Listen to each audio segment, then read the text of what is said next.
Hello everyone and welcome! This time I am going to finish up painting the bodies of these guys. There are still a few things left before they can be considered complete models, and that would be namely the bases and a few touch-ups here and there on their feet with the debris that are around their feet. But the bases will be sorted out when I do it for the entire army. I plan to make them all at once so that they are complete uniform and I don't add more details to the bases of a squad rather than the rest of the army.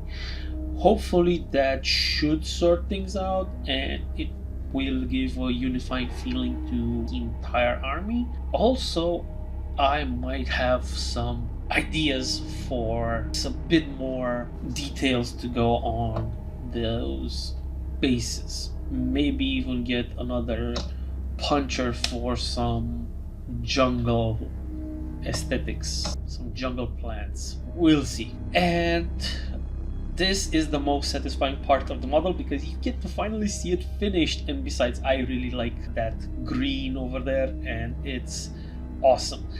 I keep using all of my lovely new tricks that I'm learning while editing these videos, and while very few moments are a bit off camera, I am starting to slowly take care of that completely, and from now on I promise to always have everything in focus.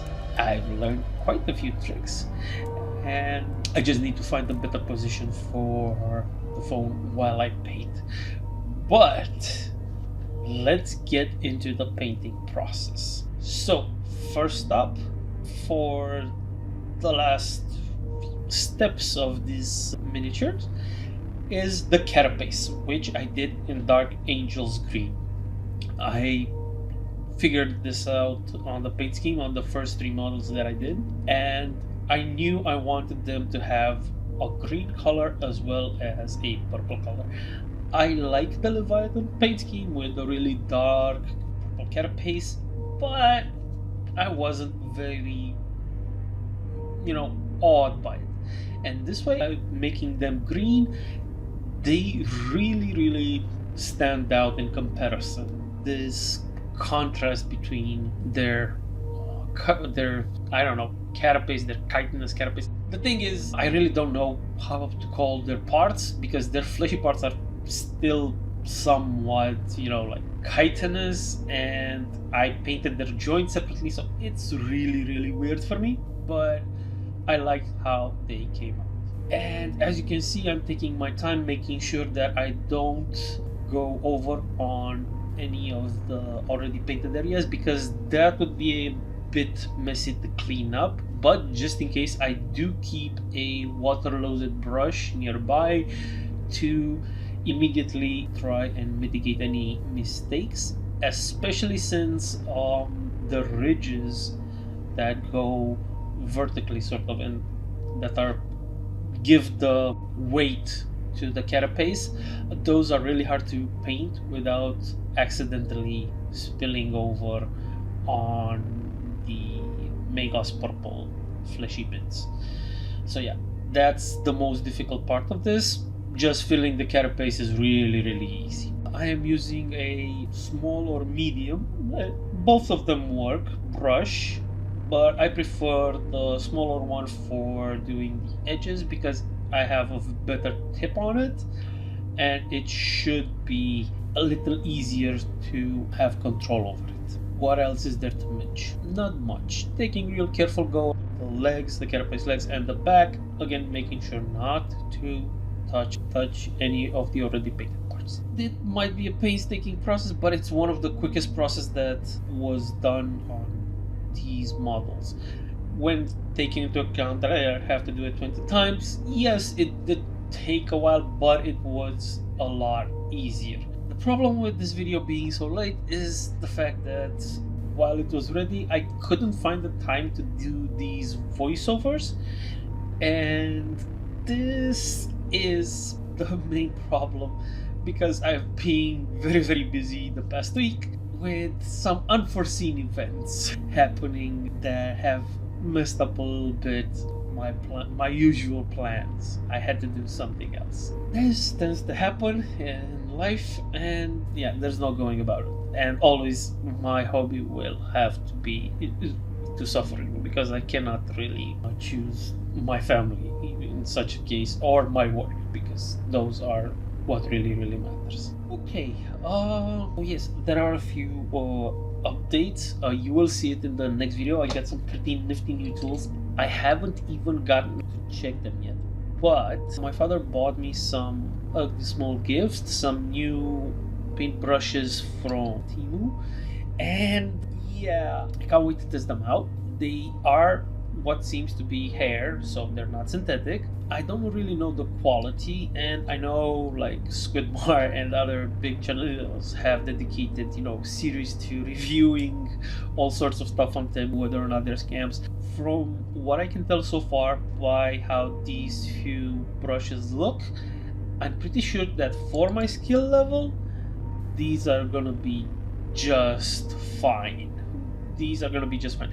And I understand that like a master painter might find these brushes really, bad or cheap and not very good, but I'm pretty sure taking into consider just how they look and how they feel with like a bit of water on them, I'm pretty sure that for my skill level these will handle just like the Citadel brushes that I used, the small and medium ones. Besides this, I think these were actually made for miniature painting, as I have a 00, 000, and even a 400 paintbrush right now, so I can't wait to test those out and see how many details I can actually make now.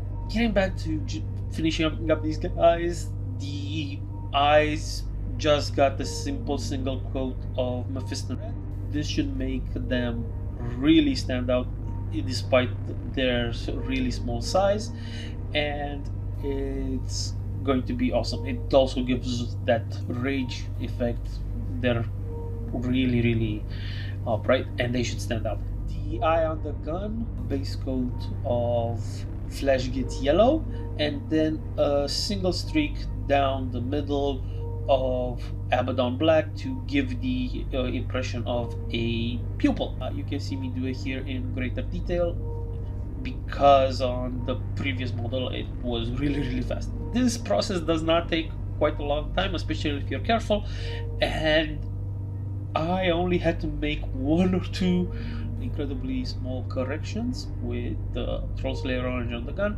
So yeah, I'm either getting good or I was really careful.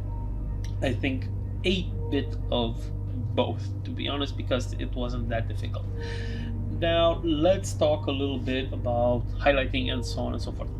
You may have noticed that since I consider these done, I spent absolutely no time going for any midtones or highlights or anything like that. I honestly think that these miniatures look awesome just the way they are right now, with plenty of details painted. This is something that is great about the contrast paints, is that they pull wherever there are ridges or indents, and they create sort of shadows, or rather where the skin is thicker or tougher, it's a bit darker, and that is exactly what is happening. And when it's really taut, it becomes lighter, and those paints just leave a tint of their color. So there's that. I am not going to do any highlights, any edge highlights. I'm definitely not. I don't like edge highlights. They make all the miniatures look cel shaded or cartoonish from my point of view, and I do not like that look. So I'm going to try and keep them like this and keep going painting like this. I may change my mind when I start doing some of the space marines.